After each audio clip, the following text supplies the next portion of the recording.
Hello, everyone. Welcome to the first episode in the series on UPSC CSE. My name is Sumant, and I have cleared the UPSC CSE Prelims exam 2024 in my first attempt. First of all, I want you guys to forget everything that you know about the UPSC Prelims, whether you're a complete beginner or whether you've given multiple attempts. Just listen to what I'm about to tell you with a clear mind and concentrate. Okay? Look, what I'm about to tell you is not a magic pill to pass the prelims exam. No one can give you that.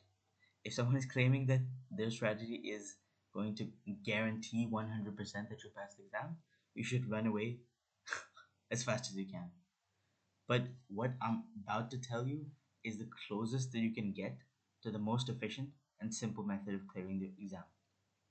This strategy, whatever I'm going to explain to you, has been tried and tested by multiple toppers and people who keep clearing the prelims repeatedly with 100 plus scores when most other people cannot even touch 80 out of 100. So there must be something that they're doing correctly, right? That's because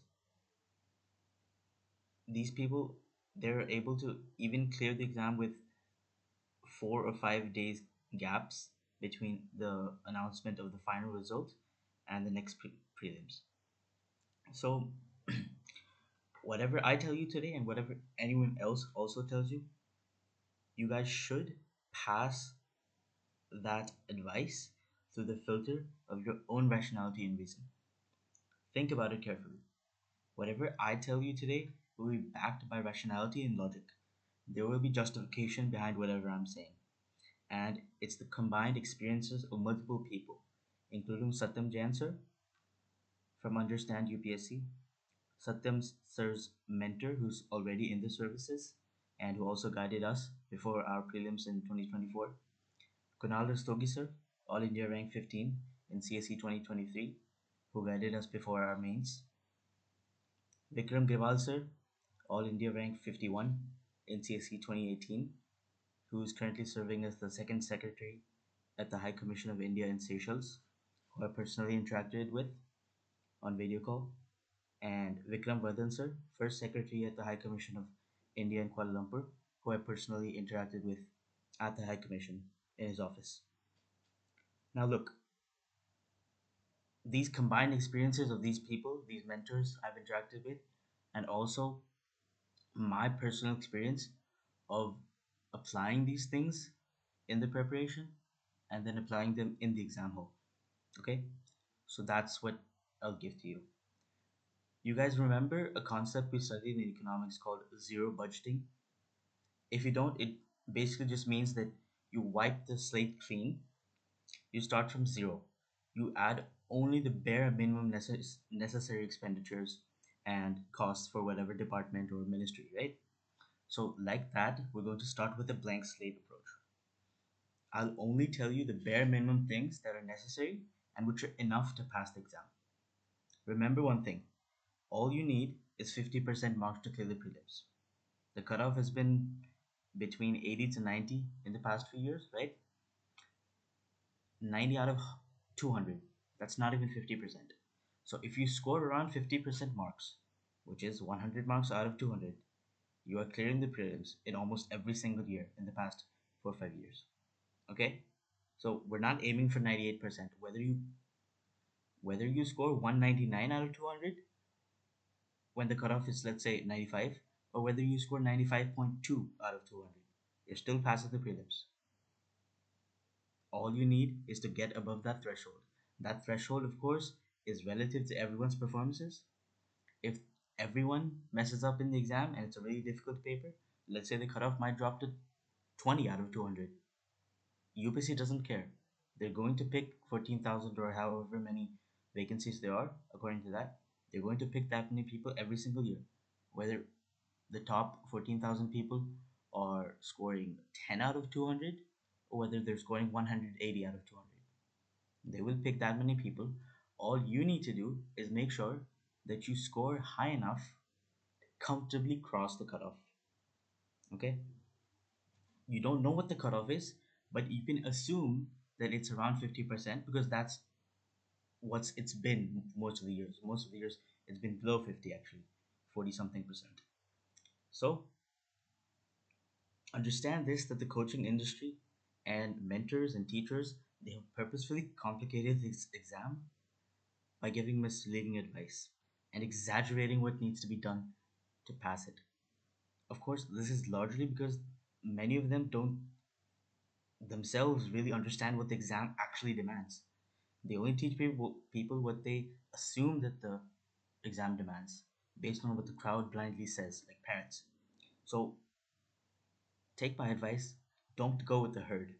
Most often, the mob mentality leads you down the wrong path because the people do not question what they're being told. They just hear it and without thinking, go ahead based on that advice. So let's start with the absolute basics, which is the UPSC Prelims syllabus. Most people never open this document in their life. This is the official syllabus notification. It's a screenshot from there, from the 2024 notification. Okay. Now look, what do they tell you? We will strictly go off of this and the PYQs. They tell you current events of national and international importance. What that tells you is current affairs, which is of national importance for all India, and international is important. State related news, state-wise news, is almost certainly not going to be asked. Okay? Understand this. This is a union exam, it's not a state based exam. So, that's the first thing. History of India and Indian national movement. Now, this is a very broad header. So, we will go into the PYQs to determine which topics are important from here. Indian and world geography. Read this very, very carefully. Physical, social, economic geography of India and the world. In this whole list, do you see international relations mentioned anywhere? No, right? That's because international relations is not in the prelim syllabus. But there are thousands of courses on current affairs being sold to feed you international relations and teach you all the spice that's going on in the world, like it's gossip. It's irrelevant for prelims. Okay? When I explain world geography, I'll explain what part of world geography needs to be studied from the perspective of current affairs later in this video. Then Indian polity and governance, blah blah blah. You can read through this. These are the major headers that we have to study, focus on, and the remaining will be determined from the topics asked in the PYQs. Economic and social development, read through these. So whatever the headings are given here, these are your priority areas. But even these priority areas are very broad, so you have to analyze the PYQs. General issues on environmental ecology, biodiversity, and climate change. They say that they do not require subject specialization. Okay? And general science. Cool. We will look at CSAT in another video. I'll make another video for specifically CSAT. For now, let's focus on paper one. Okay? So one thing is clear from this. These are the major subjects. Current affairs of states is not relevant at all for us. International relations is not even in the syllabus. Only world geography is. That's the closest we have and related to current affairs. Cool. Now, the second thing you should do is analyze the, at least read through the previous year questions of the past 5 years to get an idea of what kind of questions have been asked recently and what areas UPSC is focusing on. So you can either go and open the UPSC website, and from there you can access the past 5 years question papers and just browse through them, or you can go through it subject wise and start. If you're an absolute beginner, I would suggest going through the official previous year papers on the UPSC website, especially for the, let's say, 2020 onwards, 20 20 up till 2024. Okay. Now, you're supposed to analyze the PYQs and understand, even inside the previous year questions that have come from whichever year onwards, which topics are focused more on by UPSC. So, look, some of the analysis is done in these PDFs, which I'll explain soon, and some of the analysis I've done myself by solving almost all of the previous year questions from 1995 up till 2024, because I gave the 2024 exam in the example. Okay, except for history and art and culture, I did this for all the subjects.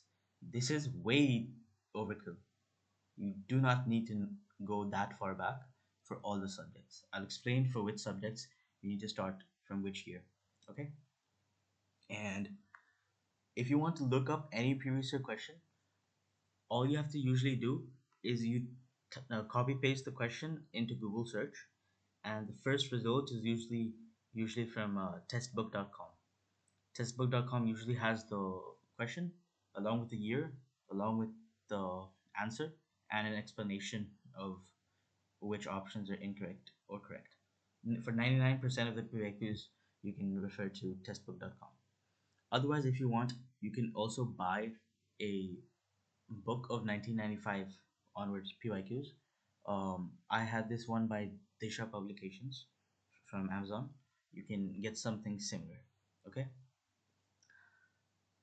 Now, one more thing before we start subject wise is understanding that there is a priority order of subjects in the UPC prelims based on which subjects questions have come more in the past 5 years. So I've done this analysis. If you don't trust me, you can go do it yourselves for the past 5 years as well. But there's a rough order that you will notice in all the past 4 or 5 years papers. Number one, you can write this down if you want. Number one is polity. Number two, geography. Number three, environment and ecology. Number four, economics. Number five, science and technology. Number six, history and art and culture. Okay, so polity, geography, environment, economics, science and technology, and history and art and culture.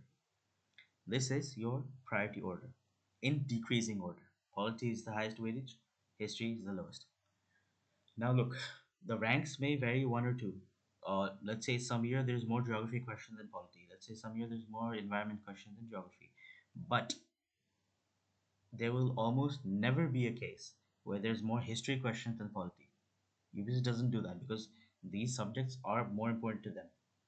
Okay, so keep this priority order in mind. This is how we will cover things today, and this is how you should cover things when you study and proportionately allot time to them. One more thing, don't worry about not remembering things when you study, because it'll come naturally to you when you revise the book you're reading a couple of times, a few times. You practice solving previous year questions, you analyze your mistakes, you revise the weak areas. Okay, and for prelims, remember that all you need to do is identify the correct or the incorrect statements. The answer is in front of you, only four options. You don't have to remember the exact data or fact perfectly and write it down, fill in the blanks, or write an essay type answer like you do in mains. All you have to do is know it well enough to be able to logically eliminate statements and options and get to the right answer. Okay? So now let's understand the bare minimum that needs to be done based on what UPSC wants us to know, based on the PYQs for each subject. Okay? This analysis most people don't do. They blindly pick up a book and start reading. But we're starting from what the exam actually requires from us and working backwards, so you can study only the things that will help you in the exam and not random other fluff. Okay, so remember, UPSC asks usually two types of questions. Either there will be static concept or fact based questions, that have a high chance of repeating in some way in a future year or a future paper, or there will be random questions that are almost always one-time questions. These one-time questions never repeat. So our focus when we study is on the first type of question, the static concept and the fact-based questions. Those are the ones we have to study. Do not run after the second type of question, which is the one-time questions. Most people are running after the second type of questions. They see a crazy question, they wonder what the hell did UPSC ask this year? They spend days, weeks analyzing it, debating it, watching analysis videos about it. Don't be part of that crowd. It is unnecessary and it's a massive waste of your time. Okay? So also remember that you will have studied some of the um, prelims parts, what I'm about to tell you, when you have studied these same subjects from mains earlier, because many topics do overlap. But the things I'm going to mention in this video are specific to prelims. So you can adjust your studies accordingly with the things that overlap with mains, and obviously not repeat the ones that you've already studied. Okay, so let's start with polity. All these PDFs that I'm showing you, I will upload in a Google Drive folder, and I will add that Google Drive folder's link in the YouTube video description and also on the blog post on my website, sumantangi.com. Okay, so you can access it and download it from there later. So look, this previous year questions PDF for polity, it covers questions from 2011 up to 2022. So this is more than enough for you. Trust me, I've solved 1995 up till 2023.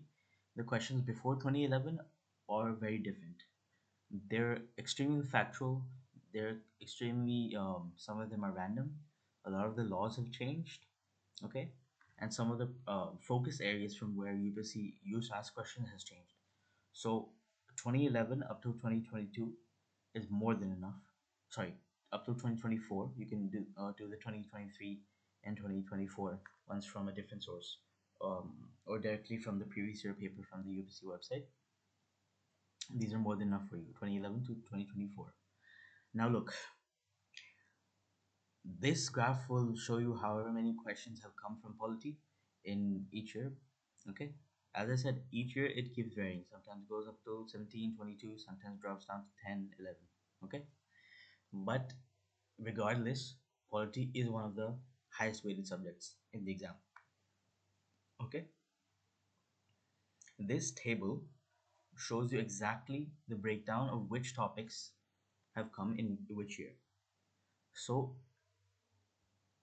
I can't analyze the whole thing for you right now, but it's a very obvious when you look at the total, right? Some questions, some have questions in these 2011 to 2022, 10, 11 years, only two questions, one question, two questions, two questions, whereas some topics are 12, 13, 38 from the parliament topic alone, which is one chapter in Lakshmikant. A long chapter, but it's the most important one. Okay, so go through this. Based on this, make a priority order of topics that you should study. So first would be parliament, then the next one would be probably fundamental rights, the DPSP, then salient features of the constitution, and so on, right? Your aim is to study the top priority topics first. Okay, that won't be more than, I think, 15, 20 topics out of these 27, because some of them are literally one time questions. Anti-defection law, one question. Judicial review, one question, and that was back in 2017. um, Vice president, you have one question that was back in 2013. So what this tells you is these extremely minor topics, they will be covered at the end, or at least after you finished covering the priority topics. Because even if you don't study vice president, there's a very high likelihood that there won't be any question on it, right? And even if there is a question on it, there will be max one question out of 100. If you don't know it, you can skip it. But if you don't study parliament, of which there's two, seven, four, two, five. There's at least, one or two, three, four questions every single year, even in 2023 and 2024 when you open it. If you don't study this chapter, then you're screwed because you're letting go of three, four questions. Okay? So, this is the reason you have to do this analysis first, which is done for you. Just prioritize the topics, study those topics first, and then if you have time remaining, you could study the smaller topics which have one or two questions. Okay? Even for these topics, do one thing, go into that section in this PDF, and before starting studying that topic, see what level of questions have come and from which subtopics. For example, fundamental rights is a huge chapter in Lakshmikant. It's a huge chapter. Yes, there have been questions since 2017 almost every year on it, right? Let's go to fundamental rights and see which topics they're asking from. Okay, here, fundamental rights, question 29 up to question 42. So when you open this, you will quickly see this is the writs by the courts, right? Blah, blah, blah. They are not asking you about specific article numbers and this sub clauses inside those articles. Okay, if they ask you a question on article numbers, it's very general and basic. Right to privacy is protected as an intrinsic part of right to life and personal liberty. Blah blah blah. Which of these correctly, appropriately infallible of state? Article 21 under Part 3. It's this general, right? Which article safeguards one's right to marry the persons of one choice? Article 21. Okay. Which of the following categories of fundamental rights incorporates protection against untouchability as a form of discrimination? Right? It's right against exploitation. So when you open this and you see which type of questions, which level of questions have come, you'll find that it's very basic. Right to privacy is protected under which article? Article 21. See? Same question here. So in polity, you will realize that there's a very, very small um, sort of collection of topics that UPSC focuses on. And once you prepare those, once you're thorough with those, you memorize those things, then you're good to go for almost every question from those topics. So when you study fundamental rights, you will study according to these PYQs, according to this level. You don't have to go and memorize every single subclause. There's not a single question in the past 12, 13 years. Okay? You understand what I'm trying to say? Preamble to the Constitution by economic justice. Which of these is not embodied in the preamble? The mind of the maker is reflected in which of the following? Which of the following reflects the appropriate relationship between law and liberty? Blah blah blah. Okay? Very basic questions. For example, citizenship. There's one question in the past 12, 13 years. So it makes sense, right? You would study the priority topics first, and then if you have time remaining, then you would go and read the citizenship chapter. Okay? So go and do this analysis for all the polity things, and you'll be much, much clearer. You have a list in front of you which has important topics that you should study first, and it will simplify things for you. You do not have to study the entire Lakshmikant book end to end.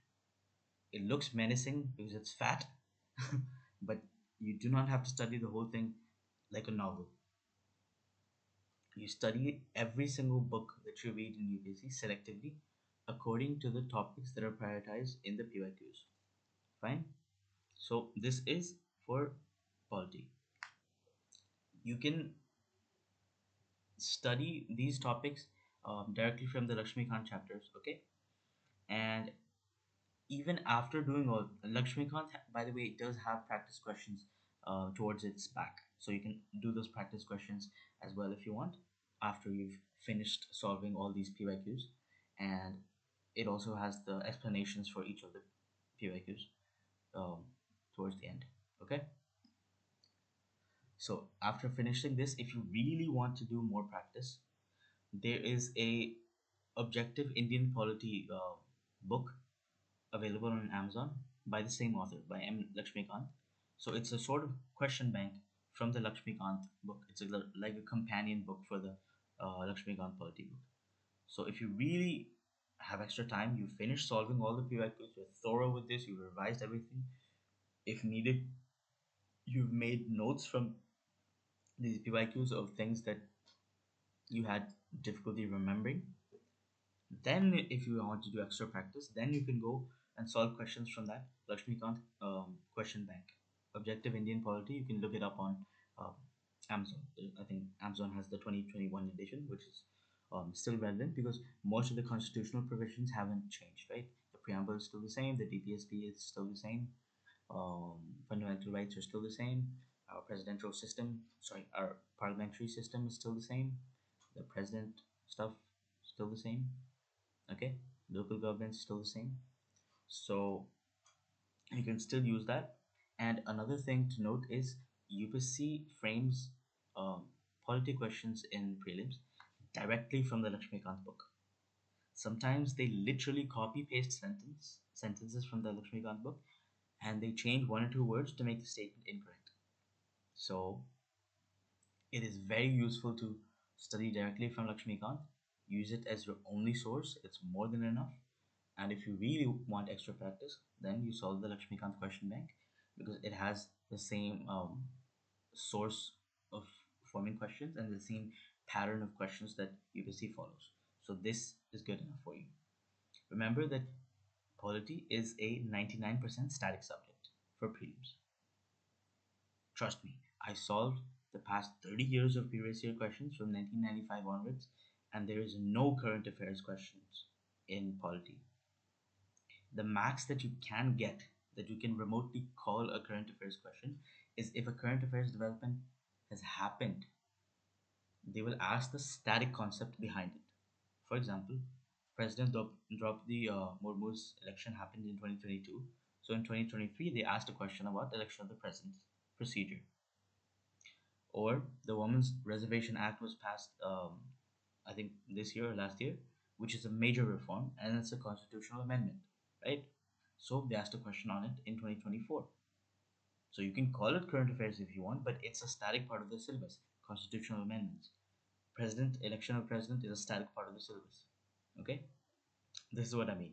So only massive, major news items of national concern will be asked in polity. Otherwise, it's all static. So stop running after current affairs. There are multiple videos, there are multiple crash courses about polity current affairs. To confuse you, there's a huge magazine called PT365. None of that is useful for prelims. Just remember if there's a major development, like let's say presidential election or Lok Sabha elections, or let's say the a constitutional amendment like the Women's Reservation Act, something like that, or let's say like GST happened in 2016, something huge like that, then there might be a question on it. Or if there's a landmark judgment, for example, 2016, I think, the case, Puttaswamy case by the Supreme Court, they included right to privacy under Article 21. There's been two, three questions about that, right? So in that case, it'll be, it might show up in the paper, otherwise it won't. So focus 99% of your time on static for polity. UPSC will try to trap you in polity on your knowledge, on small facts, small details. For example, in 2024, they changed, they said that the finance minister presents the budget on behalf of the Prime Minister of India. I got that question wrong because I rushed. I was under pressure. I assumed that yes, Nirmala Sitaraman ji presents the budget on behalf of Modi ji, but no. I knew the answer was president, but when you hurry, when you're under pressure, you miss small details like this, and I got the question wrong.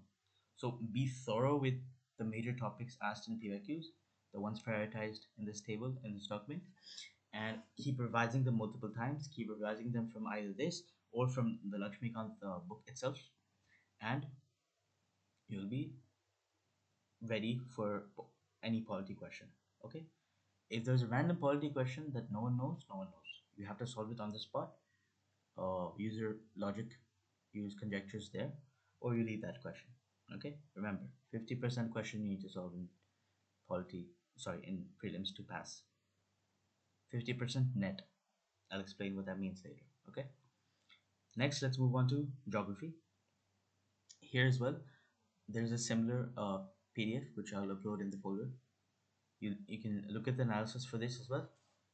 Geography, s- these years they had been asking 7 8 questions, but in 2024 there was a massive spike in geography questions. I think it's definitely more than 10, probably around 15.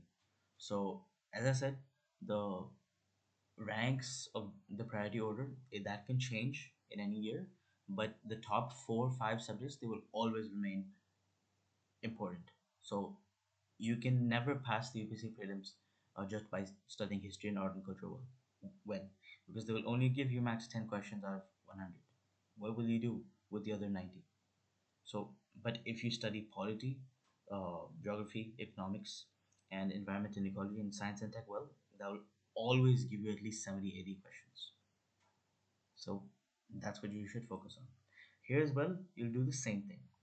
You'll see which topics have been focused on uh, more and study according to that, and go into these sections as well, and then see which topics have been focused on. Now remember, if, if you guys have already studied for UPSC, you would realize how much coaching institutes and other people, they focus on geomorphology, all the landforms, all the depositional landforms, blah blah blah, erosional landforms, blah blah blah. 10 questions in UPSC in the past up to 2022, and maybe a few more in the past few years. Let's see what has actually been asked in geomorphology. Okay, let's go down to the section geomorphology, question 34 to 43. What are they asking? Soils, cool. Natural gas, mica, blah blah blah. Which minerals are found where? Cool. Which of these are responsible for bringing dynamic changes on the surface of the earth? A general question. Contour bunding, again soil. Nitrogen to soil, again soil. Which of the following have influenced the evolution of organisms? Continental drift and glacial cycles. Soil erosion, again soil. Minor minerals. This is similar to this one, right? Distribution of minerals. Then uh, this one is again soil erosion to soil. Again minerals and soil. Tell me, did you see a single question on erosional landforms, on depositional landforms, on karst um, topography, on budgeons in the desert? No, right? Because there are no questions. It's all in your head. It's all make believe. So why are you wasting time on that? Don't. Focus on what UPSC is asking. You can clearly see from this, right? In geomorphology, they focus on soils, they focus on minerals, and soil erosion and conservation, blah blah blah. These are the two three topics. Go ahead, study them. Leave everything else. Even if some question comes from the topics you haven't studied, it will not be more than 1 or 2 questions, right? Leave them. There will be something else that you've studied. There's a very high chance if you've stuck to the PYQs and study topics based on the important questions in PYQs, then you will be able to solve more questions than other people. Okay? Do the same for other topics, for economic geography, for Indian geography. Okay, in geography, there's a very major thing. All these rivers, all these mountains, blah blah blah, reservoirs. There's a lot of one-time questions in geography. So they've asked this. They're almost never going to ask these same pairs again. They don't ask reservoirs anyways. Um, in most conditions. For example, they asked um, this thing, a particular state has this much forest cover, blah blah blah. They would never repeat the same question again. They might repeat it for a different state, but they won't um, ask about the same northern Rajasthan latitude. So, or this one, this is a really good example. Matching tribes. They will never ask this again. And there's no use going and studying every single tribe. Okay? So, use your brain. You see a random question like this, and you think, is this feasible to study all the tribes and match it to the states? Of course not. So, you leave it. Okay? What you should study is, for example, this a state in India, description of the state, blah blah blah. It grows, blah blah blah. Cultivation of cash crops is common. So you can study the major features of different regions of India. For example, you would know that the Western Ghats have a lot of rainfall, so they would have tropical crops, blah blah blah. These kind of things. You would know that the Rajasthan and Gujarat part would be arid and semi-arid. So these kind of things will help you in these questions. Okay, so in geography, try to determine which questions are one-time questions that won't be repeated, and which questions are specific concept based that have a high chance of repeating. Now, for the sources, there are three major ones that you should study. Trust me, there's no need to study um, the class 6 and blah blah blah NCRTs. There's three NCRTs that you should study, which are relevant and helpful in the UPSC Prelims for geography. Class 11 NCRT, Fundamentals of Physical Geography. Then another Class 11 NCRT, India Physical Environment. And then the third book, Class 12 NCRT, India People and Economy. These are the only three NCRTs you need to study. There's a fourth one for Class 12. I think it's called Fundamentals of Human Geography, but it is useless for prelims and useless for mains too, frankly. So you can ignore that safely. There's a tiny current affairs portion in geography questions, which you will see here map based questions at the end of this. So, map based questions are basically either India map based or world map based. So, those world map based questions are your so called current affairs questions. Okay? For example, Mediterranean Sea is a border of which of the following countries, blah blah blah. Which of these is geographically close to Great Nicobar, right? Uh, which of the following have shrunk immensely in the past few years, right? So when you go or this Adriatic Sea, match them to the bordering country, you'll notice a pattern here. They're only asking bordering countries, neighboring, water bodies, blah blah blah, these kind of things. So, or this towns mentioned in the news country. So, there's a reason international relations is not in the syllabus. World geography is. Whatever places are in the news, all you need to do is study their geography. Look at them on the map, see what is around that area, see whether it's a mountainous region, see whether it's a you know coastal region, these kind of things. Landforms, rivers, neighboring countries, water bodies. When you go through this list, you'll see, for example, Turkey is located between what? Which two water bodies? Right? These type of questions. Which of the following countries of Southwest Asia does not open into the Mediterranean Sea? So with this, you will need to have seen the map and see where these countries are located. Okay. So whatever is happening in current affairs, whatever places are in the news, a question will be asked related to the world geography of that place. For example, Russia-Ukraine war was happening, so they asked a question about um, about the neighboring countries of Ukraine. Then they asked a question about the countries neighboring the Black Sea. In 2024, everyone studied Israel, everyone studied the Israel Hamas war, the whole history of the Israel Palestine conflict, blah blah blah. Not a single question. What did they ask? World geography.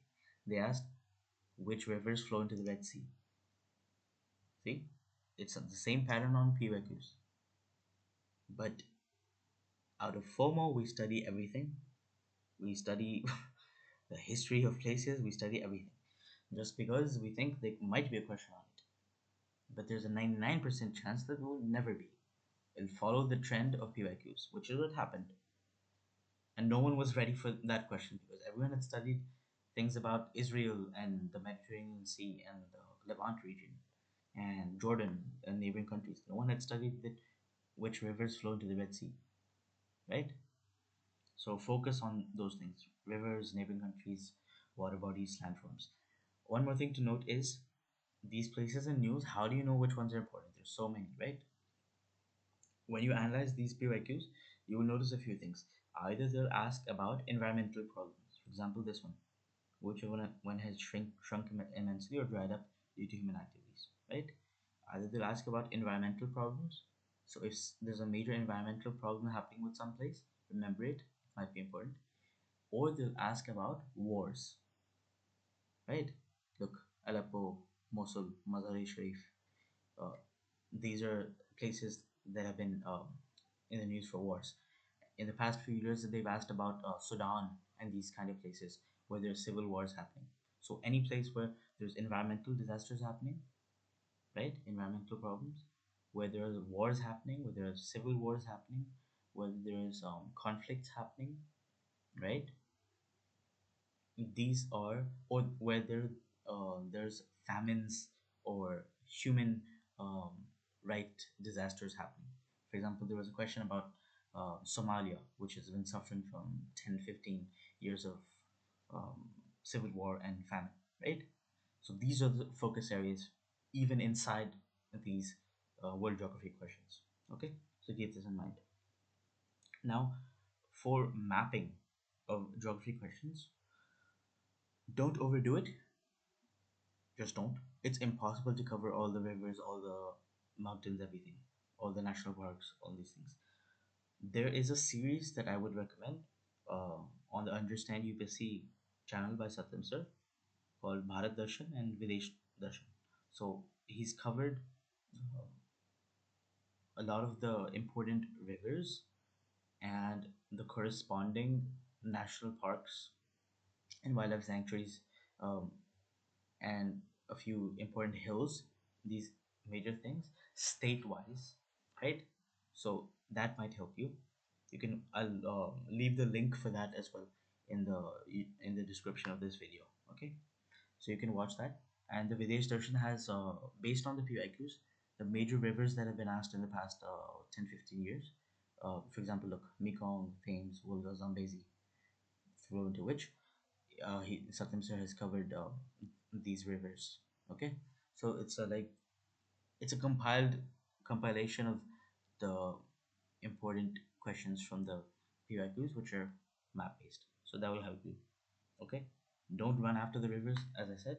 Only memorize the ones mentioned in the PYQs if you have time. But even if you don't have time, leave it because it's not worth fretting over. Once again, it'll give you one or two questions in the paper, and either you know it or you don't. Okay, so you can skip it. If you have extra time for geography, you really have finished everything else that I've told you, you're thorough with them, then you can read part 2, Weather, Climate and Vegetation, of the GC Long book. It's called Certificate Physical and Human Geography. You can study the features of the climatic zones or the biomes from this.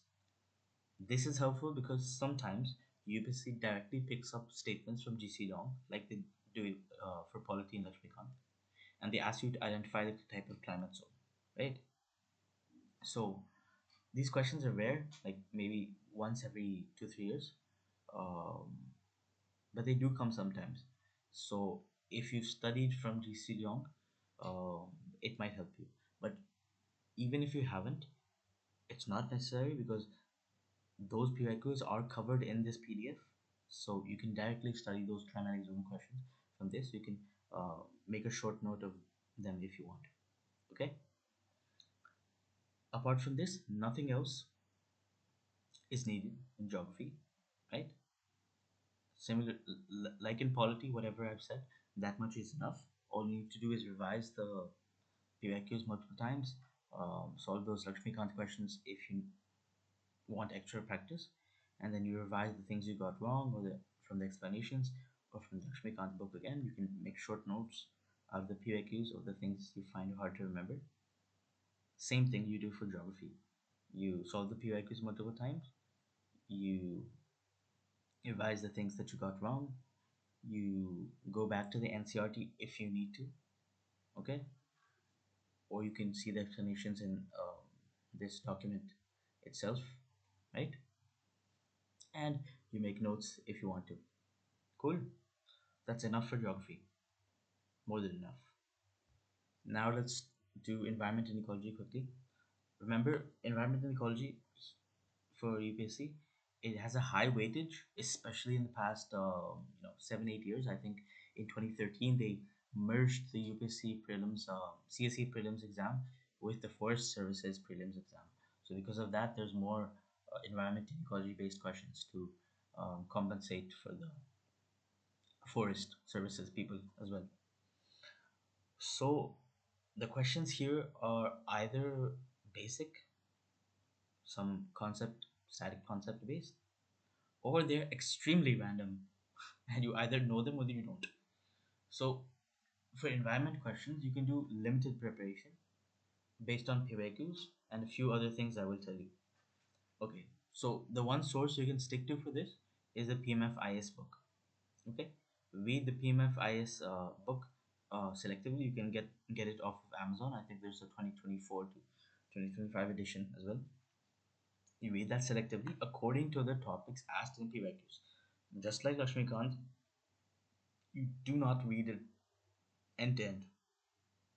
Geography NCRTs you can read end from end if you want because they're anyway short and they have some useful information. But Lakshmikant and this PMFIS, you do not read end to end. It's a very massive book. You only study the chapters and the subtopics inside those chapters selectively according to what has been asked in the PYQs. That's why I keep saying go back to the PYQs, go back to the PYQs. Here in environment, you can solve the ones from 1995 up to 2024 if you want. If you don't want to, it's fine. You can solve from like 2011 onwards as well. That's fine as well. Okay. There's a high repetition of questions, themes, and concepts. Um, at least the predictable ones. Okay. And there's also a high number of one-time questions, as just mentioned. There are random questions, especially the ones related to environmental organizations and species behavior, these kind of things, right? So there is this document by Understand UPSC for basically research of the PYQs. Now, this research, this analysis, you would do on your own if you had a lot of time, but unfortunately you don't. So you better use the sources that are available to you.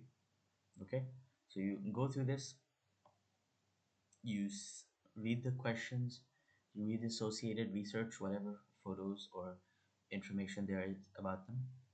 Okay, and this will help you immensely. It's pretty comprehensive. Okay, it covers most of the PYQs, and after studying this, you can go ahead and solve the PYQs on your own, and hopefully you will be able to solve them. Okay, remember one thing, in the last, especially let's say 4 or 5 years, in environment, they've been increasingly asking questions on the behavior of animals, the behavior patterns of animals. Okay, so for that, um, you some of them you will find in this document, right? For the research. So, and if there's anything missing, you can study the a little bit, just like a few lines, some basic unique features about the animals that have been asked in the PYQs, especially like in the past 10 years. Okay, that much you can do. Don't go into too much detail about each animal. Just know the basic features of what the hell it looks like, and literally some questions you can solve just on the basis of what the animal looks like this. You know that the pangolin is scaly, right? Think about it. This question, how much harder it is it to solve if you don't know what the animals look like? Which of the following roll up and protect their vulnerable parts? If you know the pangolin, you can see that it has scales that will roll up and protect. Hedgehog, it has spines, so it can roll up and protect itself. Marmots don't, they don't have anything, they just have fur. So they're not going to roll up, right? And that was the answer, 1 and 3. Okay? So this is why looking at images and looking up on Google, reading a little bit about the unique features of animals and their behavior, that helps. One more thing is, when you're bored or you're eating lunch or you don't feel like studying, blah blah blah, you can watch the Netflix documentary series called Our Planet. Our Planet. It's directed, not directed. It's narrated by David Attenborough, and it's freely available on YouTube. I am not kidding. There are at least 4 or 5 questions directly from this series in the past few years in UPSC Prelims. There's a scene in there where an orangutan takes a stick, pokes it in a hole, and uses it to scoop up insects. In 2023, there was a question about an orangutan eating insects using a stick and sticking it in a log of wood. Exact scene from Our Planet. There was a question, I think 2022, about which of these animals cultivate fungi, and the answer was ants. There's a scene in Our Planet where leafcutter ants cultivate fungi. There's a scene in Our Planet where they talk about the Congo rainforest and its capacity to store carbon as a carbon sink. And in 2024, there was a question, I think, something, I think it was related to the Congo rainforest about storing 1/4 of the world's carbon or something like that. So watch that series. One thing is for sure, the examiners who are making environment questions in UPSC prelims are definitely watching that series, and it's really well made. So watch it. Who knows? You literally might get 1 or 2 questions correct just from that. Okay? If you still really want more practice, if you really, really, really want to do more practice for environment, although trust me, it's not worth it because the random questions you won't be able to solve uh, just by knowledge. It'll either be on the spot or something you watched in documentary or you just know somehow, right? So there is this environment and ecology question bank. I'll also upload this in the folder, 500 MCQs. This is for UPSC CSE 2023, but the static concepts and questions are very similar. So if you really want extra practice and you have a lot of free time, then you can go ahead and solve these questions and along with the answers and their explanations in this folder. Okay, that's more than enough for environment. Now let us move on to economics. Okay, for economics, what we'll do is not go farther than 2011. Okay, strictly don't go farther than 2011.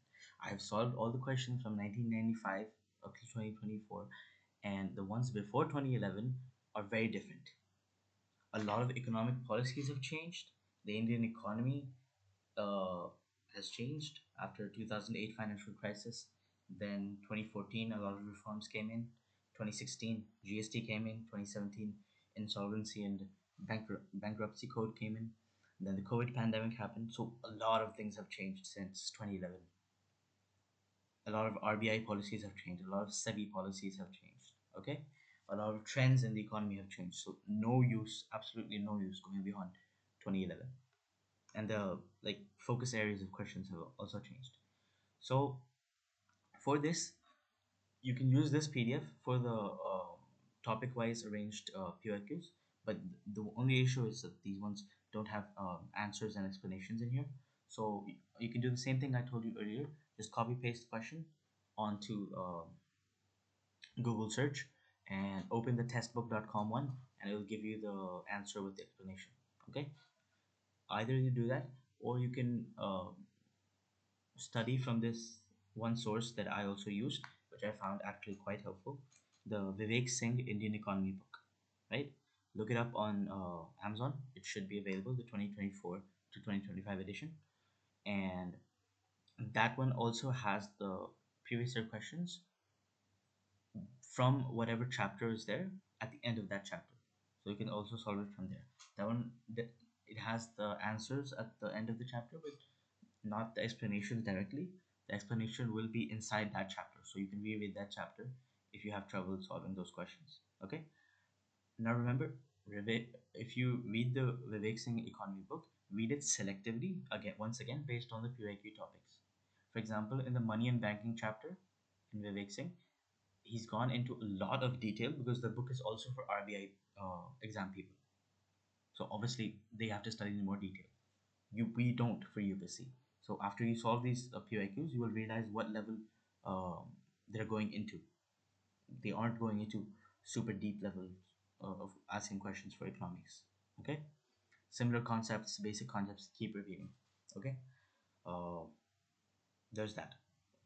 Second thing is, um, I've solved the past 30 years of PYQs. There's absolutely no use of budget and economic survey for prelims. You can go through this whole thing. Trust me, you will not be able to solve more than 5 questions out of 173 from the budget and economic survey. And the ones that you think are from the budget and economic survey, they will anyways be solved using logic. Okay, UPSC doesn't expect you to memorize that much data. Again, in economics, be a bit careful about one-time questions. Like, look at this. This is a sort of government scheme question. This will never be asked again. And this was a random bouncer in that year as well. No one is expected to remember agricultural programs from 1996 and 1974 and 2050, right? So these are the type of questions you either leave, you use logic on, or you get wrong. Okay? Don't These are not the ones you run after. Okay? Okay.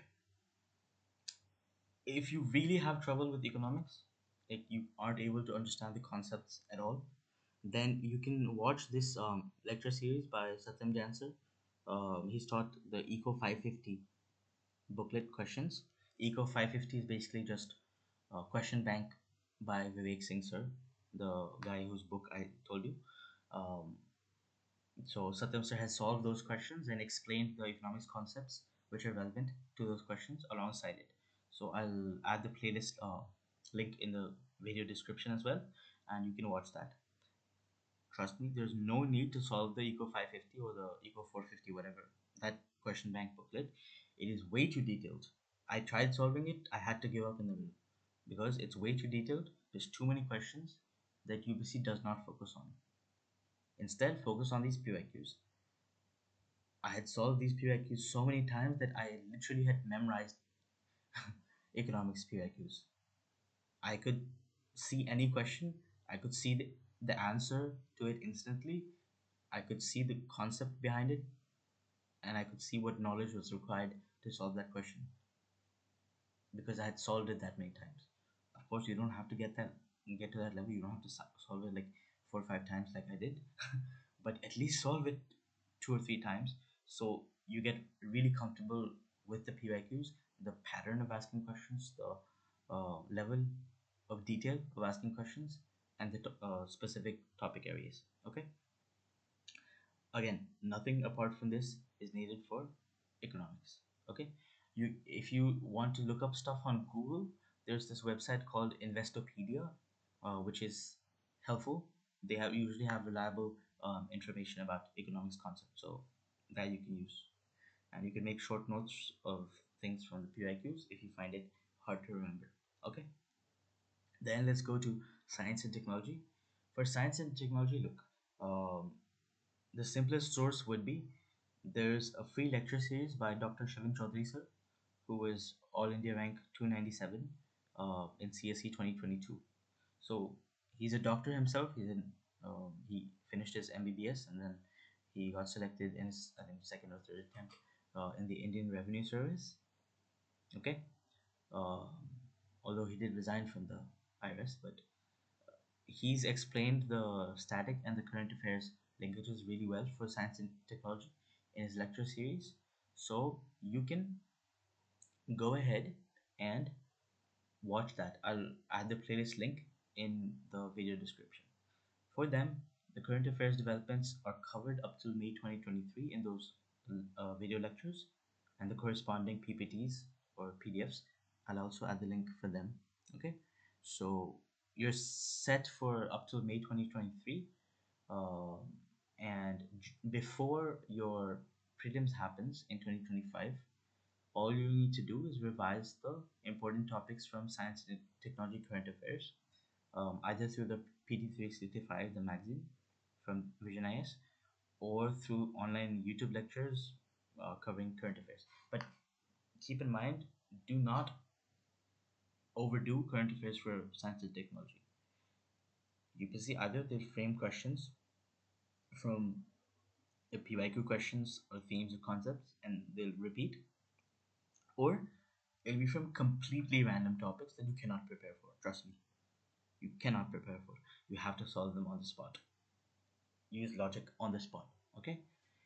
If you feel you're really weak in science and technology, like even after watching Shivan sir's lectures, you're still having trouble with solving previous questions, then you can read this one. This is the static booklet for Prelims 2024.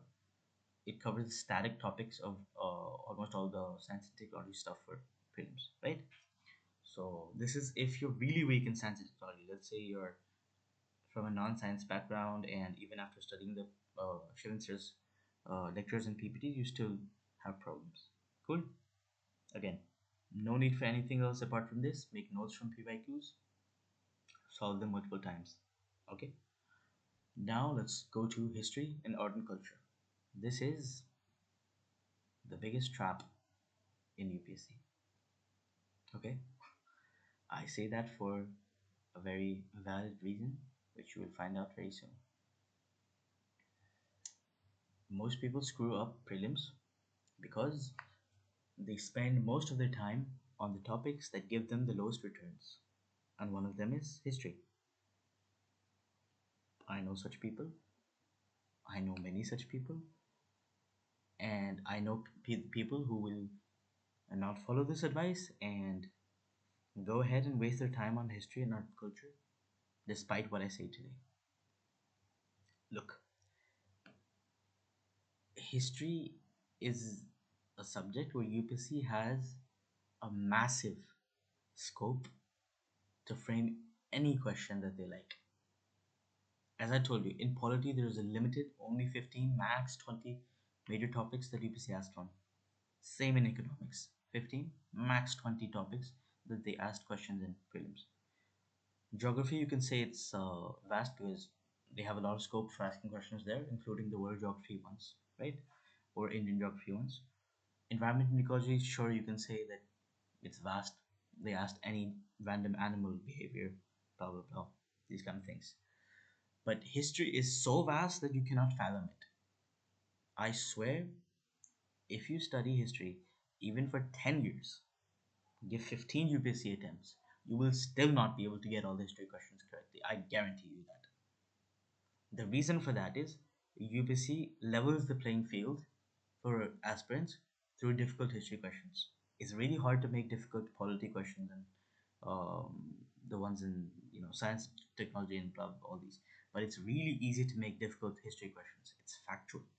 You have to memorize so much, and they can dig out questions from any part of the syllabus: ancient, medieval, modern, art, and culture. There's four subjects, and combined, they only gave you around 10 questions in the past 3 years. That tells you something, right?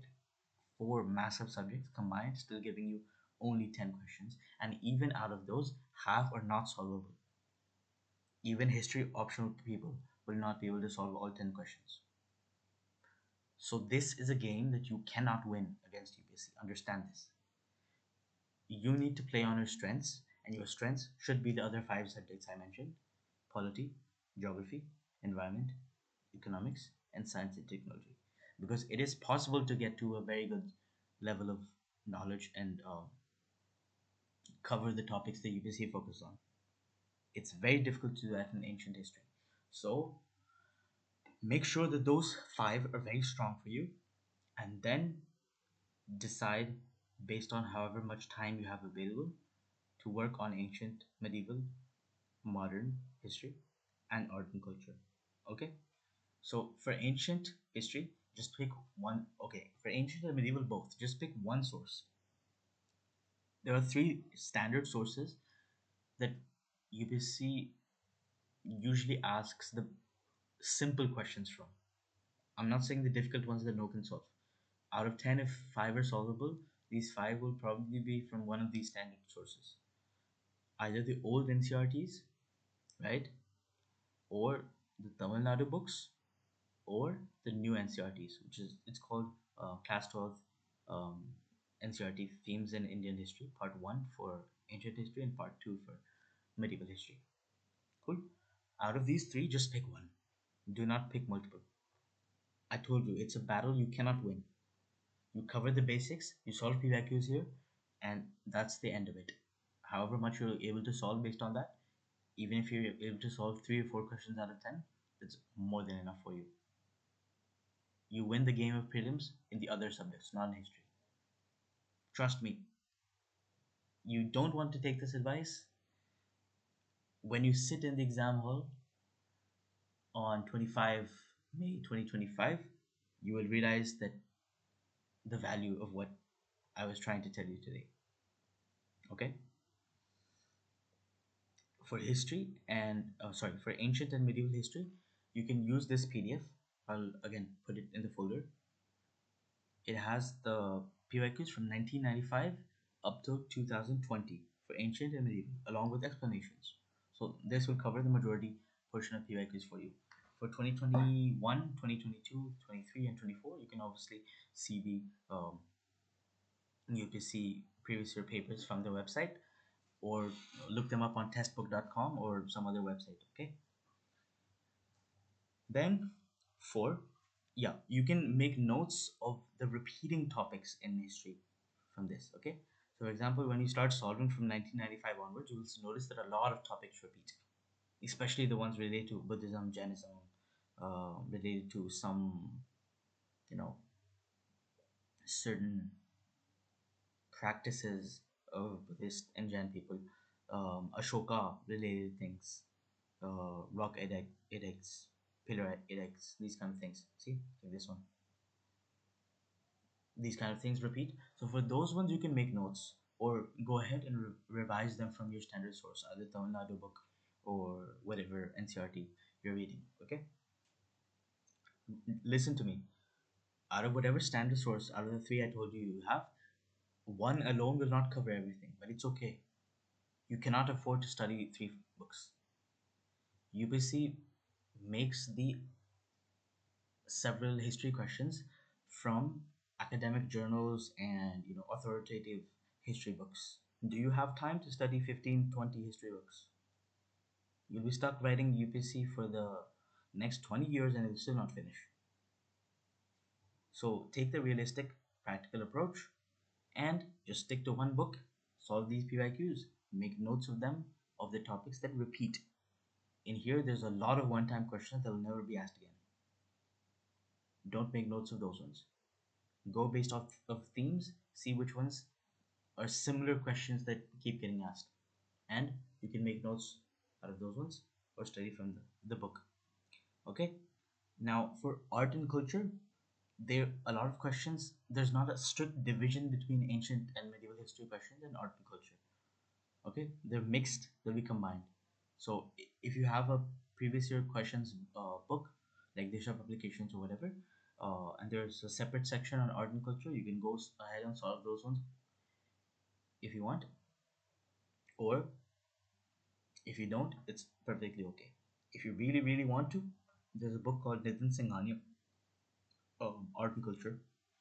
So you can study art and culture from there, and again read it selectively according to the topics asked in the previous year questions in the past 5 6 years.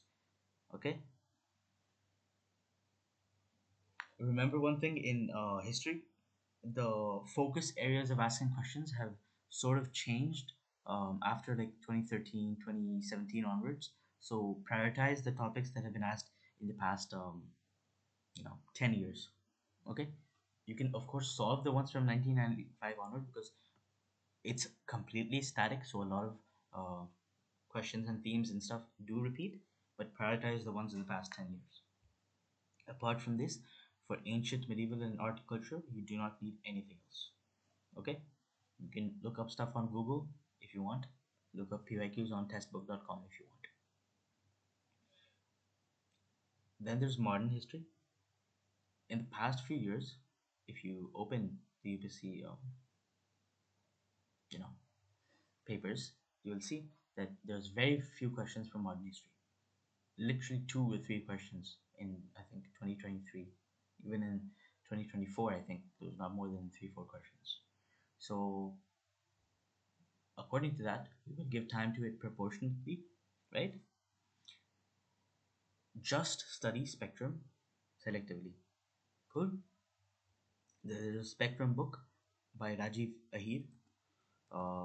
It's very popular. I think you can get it anywhere. So just get that book and study from that.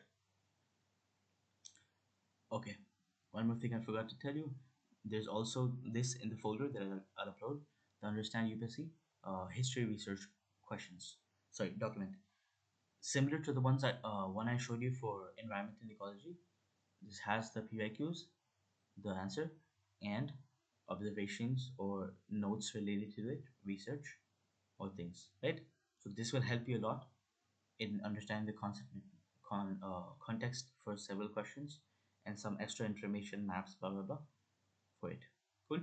So you can go through this. This has ancient, medieval, and modern, all three history questions. Okay. Then for modern history, this PDF I've uploaded in here. It has 1995 up till 2020, those PRQs along with their explanations. You can use this for modern history. And there's also another one with 2011 up till 2022. So obviously some part of it overlaps. You can use whichever one you want. This one you can prioritize because it's 2011 to 2022, right? Along with the explanations. Cool. Nothing other than this is needed to pass prelims for all the subjects that I've mentioned. If you want to waste your time and somehow get 190 out of 200, be my guest, but it is not important. As I told you, if the cutoff is 95, you get 95.2, you're through.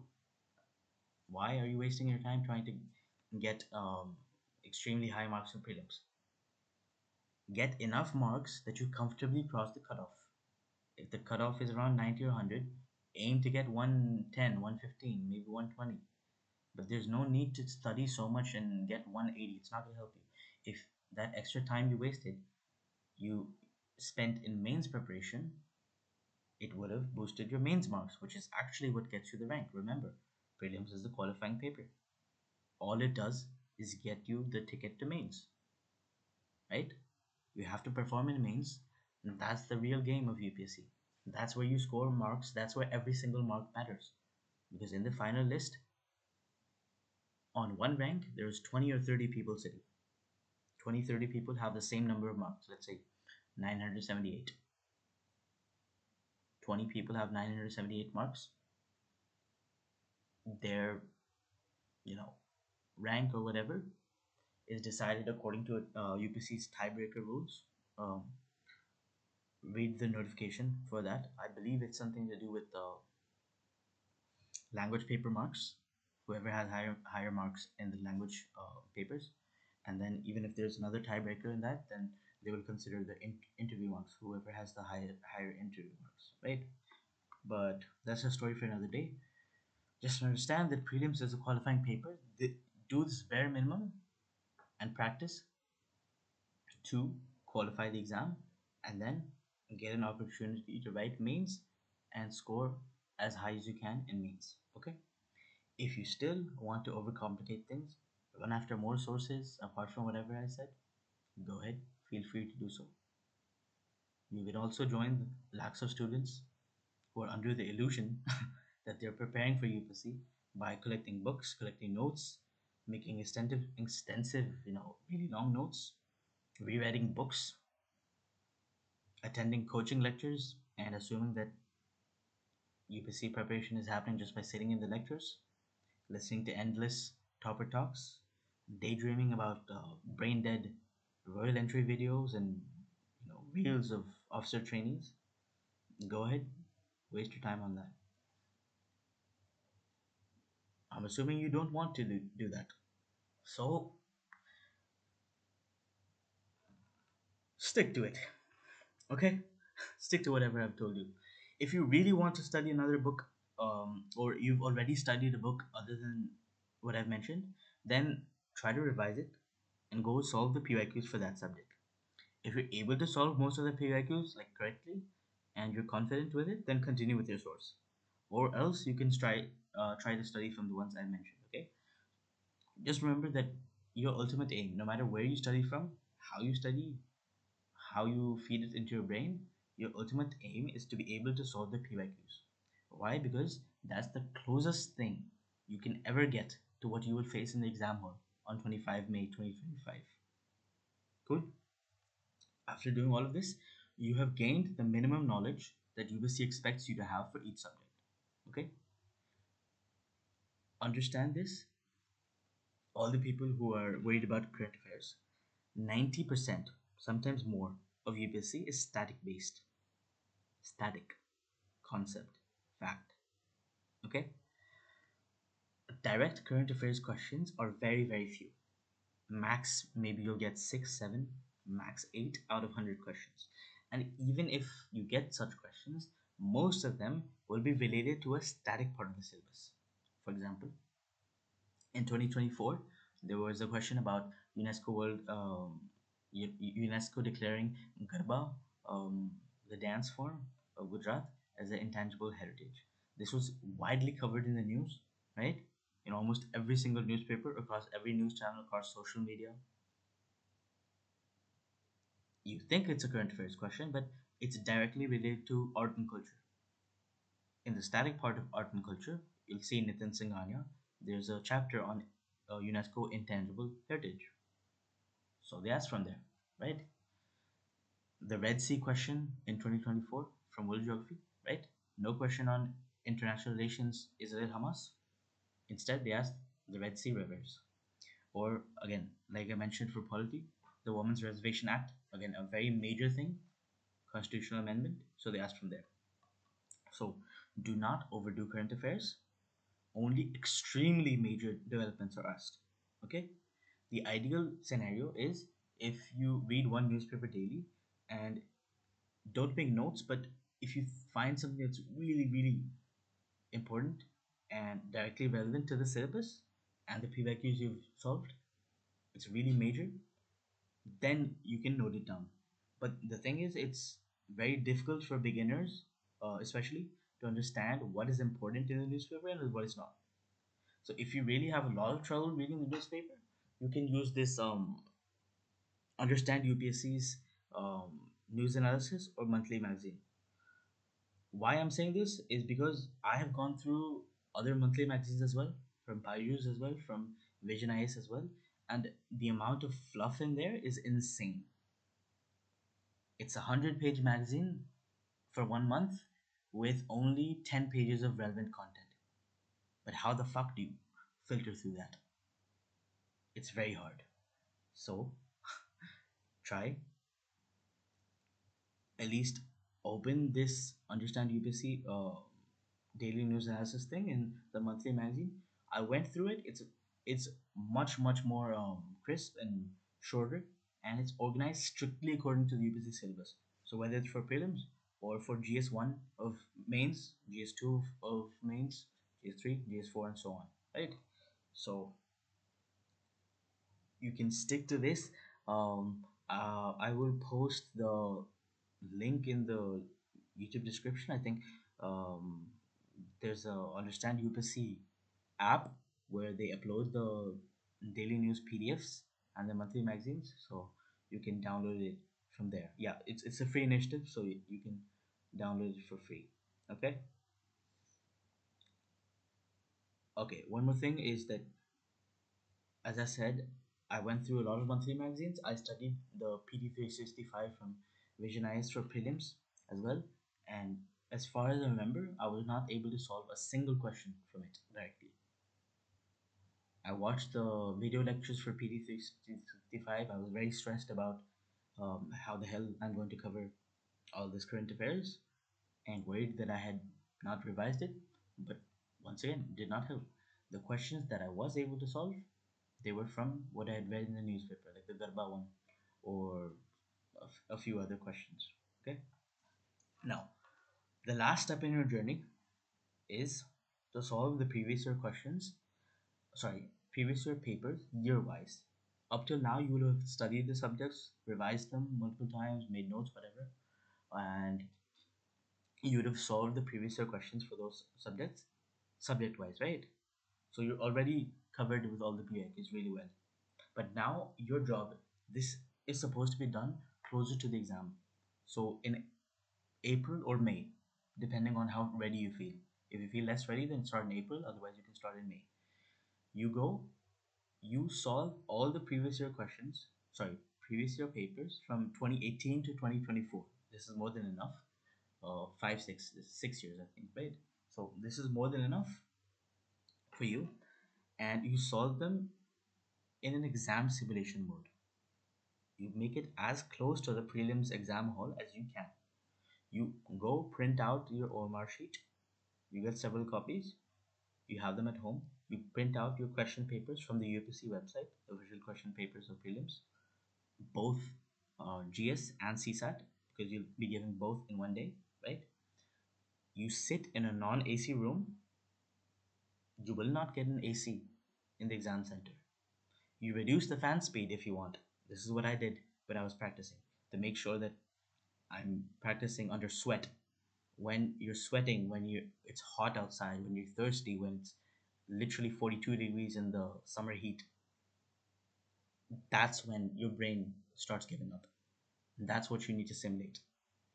If you practice in ideal conditions in an AC room, under very comfortable conditions, in a really nice, comfy chair, right? That's not how the actual exam is. So simulate is as closely as you can. Make conditions difficult for yourself. Reduce the fan speed. Make the light um, low light if you can.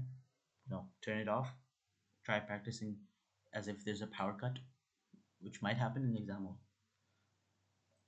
There may be construction noise outside. There may be invigilators talking in your exam hall. In my mains center, in the afternoon when I was giving my GS2 exam, there was literally construction happening outside for the entire 3 hours. You can't do anything about that. There's a creaking fan in the room. Okay?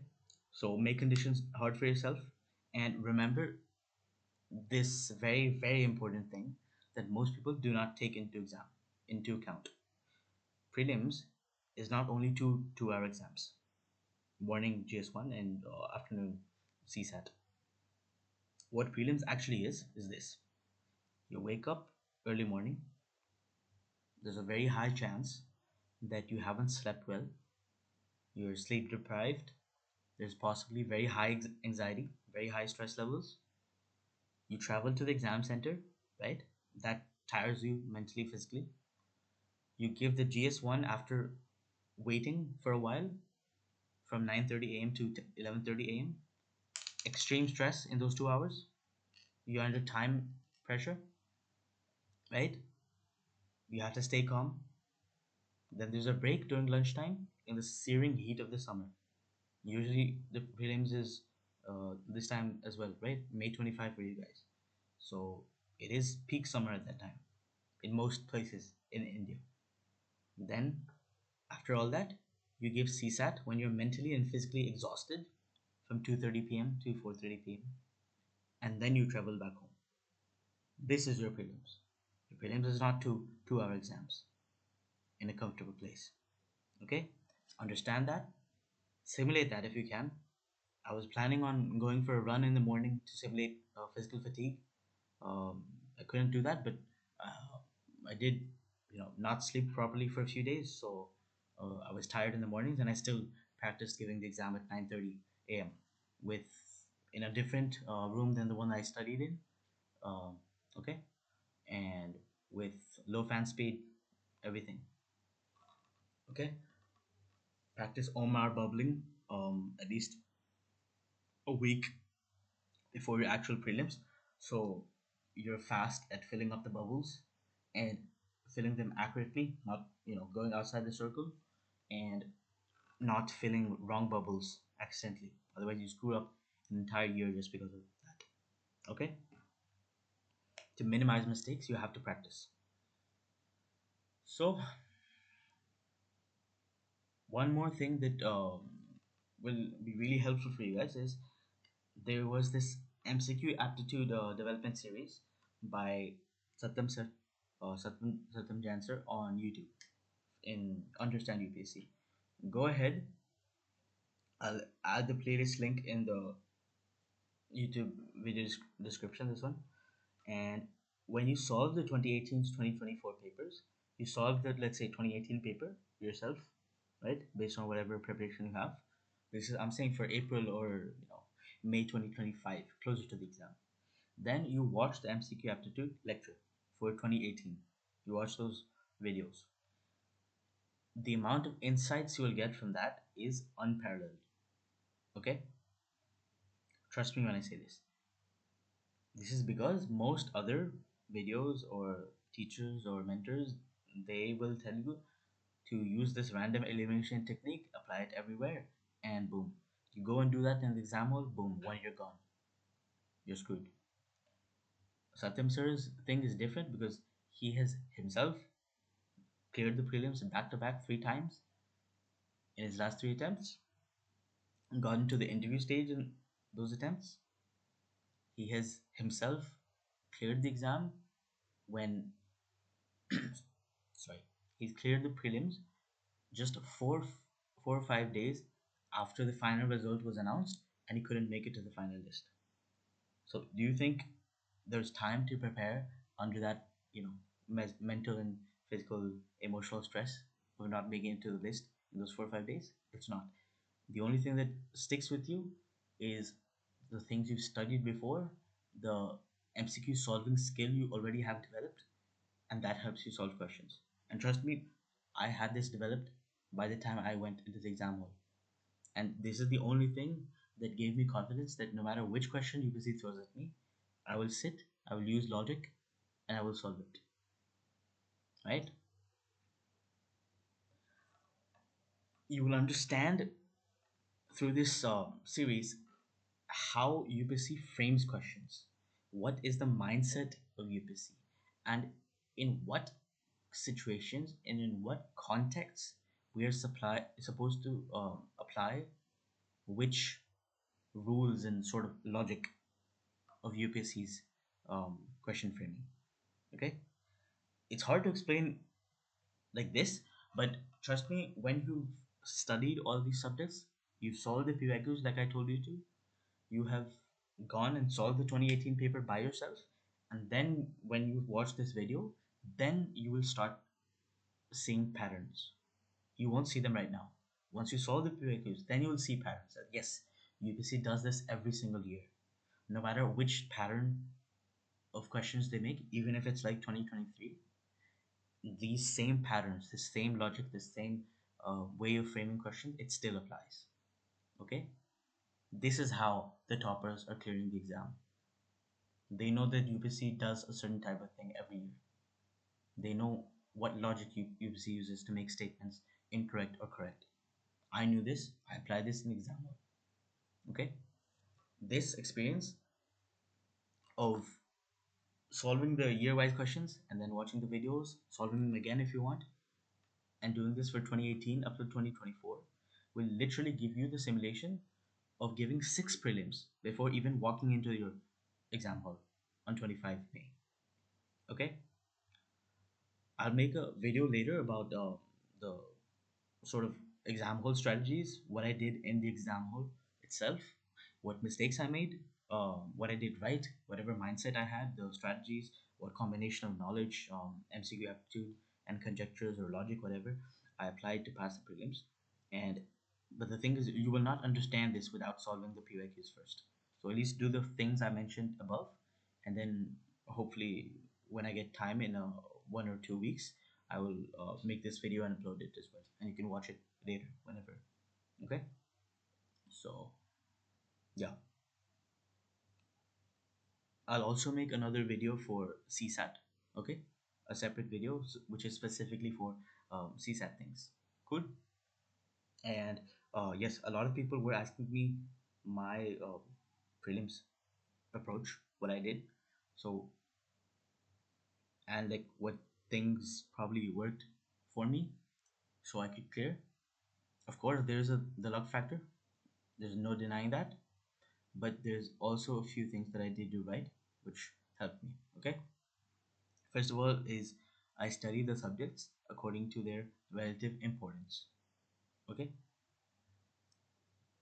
the priority order list I told you earlier, I stuck to that.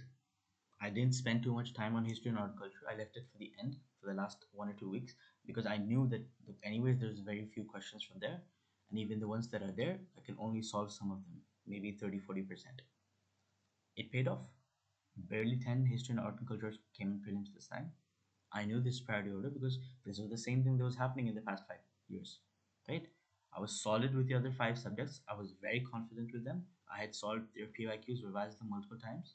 So I was able to solve enough questions correctly to clear the exam. Out of 100, I ended up attempting 75. I left 25 unattempted. And out of those 75, I got 56 correct and 19 incorrect. So I got a total score of around 99 out of 200. Okay. Then the second thing was I did not solve any coaching mock tests after January 2024, and instead I only solved the PYQs multiple times, as I said. Although it's not needed for all the subjects, as I said, from 1995 to 2023, you can do for 2011 to 2023 for some of the subjects, like I mentioned earlier in the video. And um, I'd also solved all the PYQs for CSAT from 2015 to 2023, and then year-wise papers as well. Okay, but the reason is, look, coaching mock tests, their question pattern is very different from the UPSC's. You think you're under the wrong impression that by solving these coaching mock test questions, you are preparing for the UPSC prelims. You're not. By solving the Vision IS mock test, you're preparing for the Vision IS UPSC exam or the Vision IS services. There's no such thing. So stop deluding yourself. The reason for this difference is UPSC questions are formed very, very thoughtfully by experts in their field, by professors who make a bank of questions, and then the best ones out of those are chosen, and a proper mix is maintained between easy questions, medium questions, and hard questions, right? And subject wise as well, because they maintain a priority order of subjects, right? In 1 year, UPSC only makes 100 questions. Of course, they make more, and 100 questions total out of all the subjects are shortlisted, of course. But they have time to focus on them. The coaching mock test questions are not set by subject experts, they're not set by professors, and they're not put under the same scrutiny of quality and factual correctness as the UPSC questions, right? And the coaching institutes are making thousands of questions in a year. Understand this.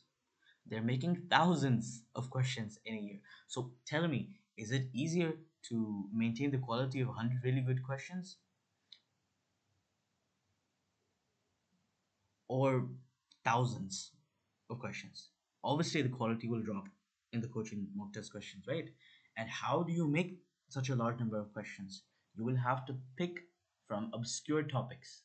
The problem is, these obscure topics are never asked by UPSC. When you solve the PYQs, you will realize which topics are asked. So, in a sense, when you solve these coaching mock test questions, what happens is you get stressed about your low scores, you get stressed about the difficulty of the paper, and you stress out about topics that you haven't studied, which are not even required for the exam. Do you realize the problem here? You want to be, let's say, a doctor, and you go ahead and you memorize the names of all the bones of all the animals in the animal kingdom. You think you're studying, you're working really hard, but it's absolutely useless for you. Understand this. Most of the UPSC aspirants in India are running after coaching mock tests. They're running after one monthly magazine after the other. They're running after one compilation after the other. These short notes, that short notes. They forget all the basic things that I've just told you in this video. This is all that UPSC requires from you: basic knowledge, a little bit of logic, and staying calm, and then maybe a little bit of luck. Okay. One more thing is, yeah, as I mentioned earlier, the MCQ aptitude development series really helped me to solve new questions and make conjectures on them, because I knew UPSC's pattern of framing questions and which things apply, right? One more thing was not going crazy for current affairs. I used to read the newspaper every day until April 2024. I stopped in April because I knew the question paper would be set one or 1.5 um, months before the exam, and it was very unlikely that there would be a question from um, the May period.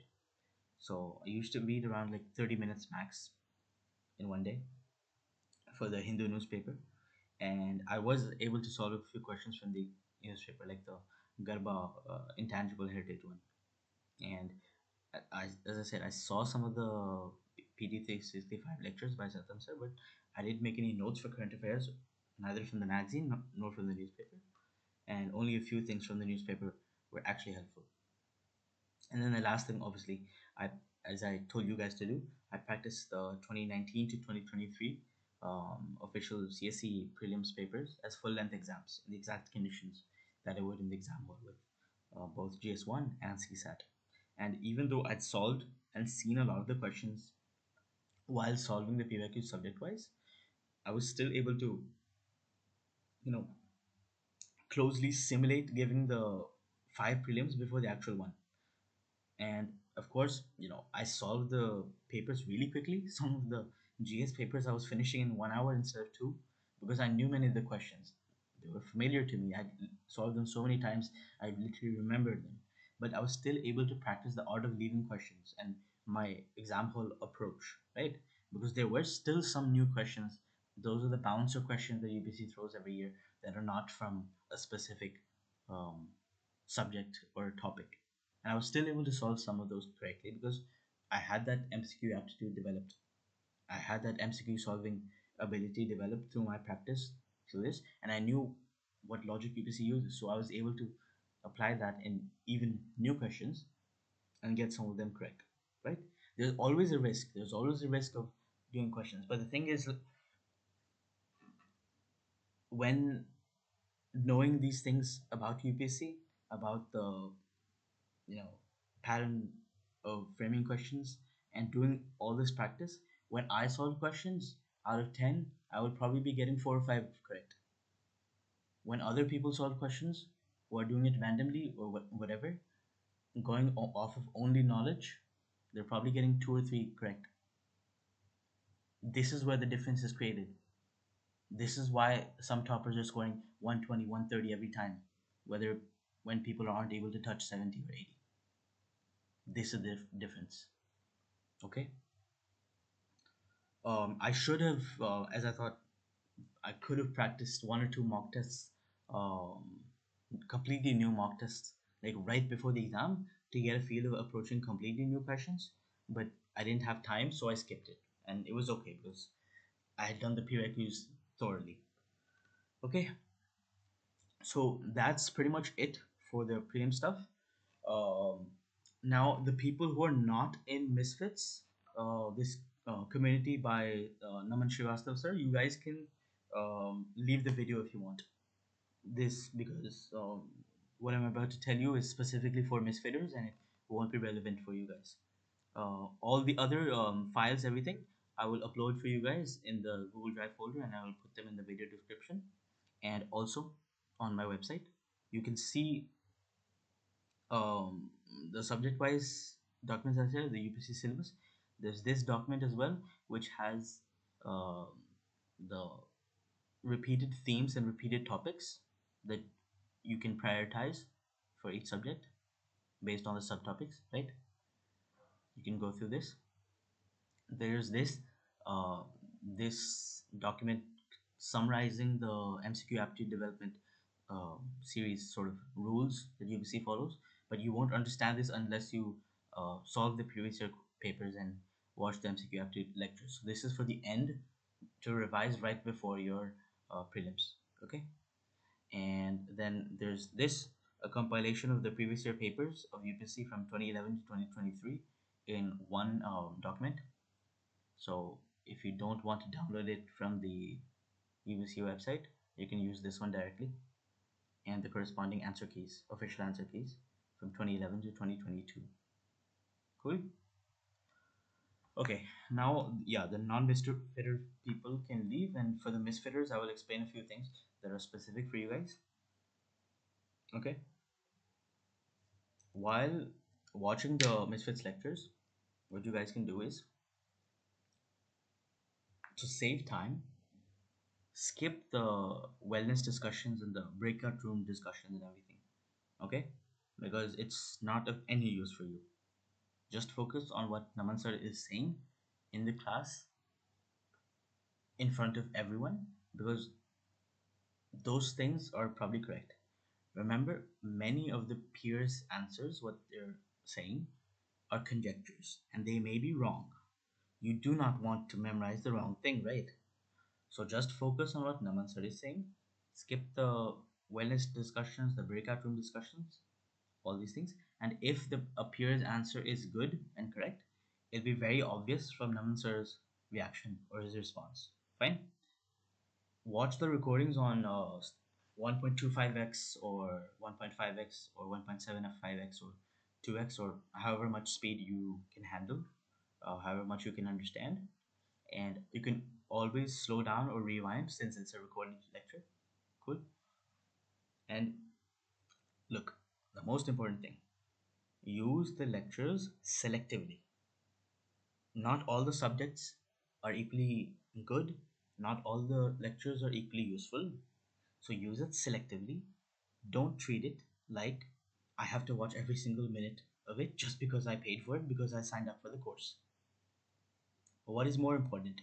Completing every single lecture, every single minute of every single lecture, and entertainment, or your time and applicability of whatever you're watching and studying in the exam? Obviously, the second thing, right? So prioritize your time, use it selectively, and right now I'm going to mention for each subject how you can integrate the Misfits lectures with whatever I've spoken for these subjects in this video earlier. Okay, so for polity, the lectures I found really useful. You can watch all the episodes, but honestly, there's no need to make notes because almost everything that is important is written in Lakshmikant and the PYQs you solve in that PDF I showed you earlier. Right? This one. This one. Okay. So just watch the lectures, then you can read and revise the corresponding chapter from Lakshmikant directly. Okay, from the Lakshmikant book, and then you can make shorts or whatever, short notes or whatever from the important topics that were asked in PYQs, like I explained earlier in the video. Cool. For geography as well, the lectures are pretty helpful. You can watch all the episodes, and again, there's no need to make notes. You can only make notes from the PYQs PDF. Same thing I showed you earlier for the geography one. For really difficult questions or facts that you have trouble remembering. here just keep in mind it should be these notes should be from the topics that are usually repeated, not from the random weird difficult questions that are most likely one time questions. They will never be repeated. Okay, then read the same three NCRT books that I told you earlier in the video. Naman sir anyways gives some of the chapters from these books as homework, so it's the same thing. You'll anyways be reading them. Cool. You can read these end to end if you want. These NCRTs, they're relatively short. Then for environment and ecology, if you don't want to read a book, then you can watch the lectures and revise directly from the PPT. You know, I think decks or PDFs, whatever, that have been uploaded on the portal. But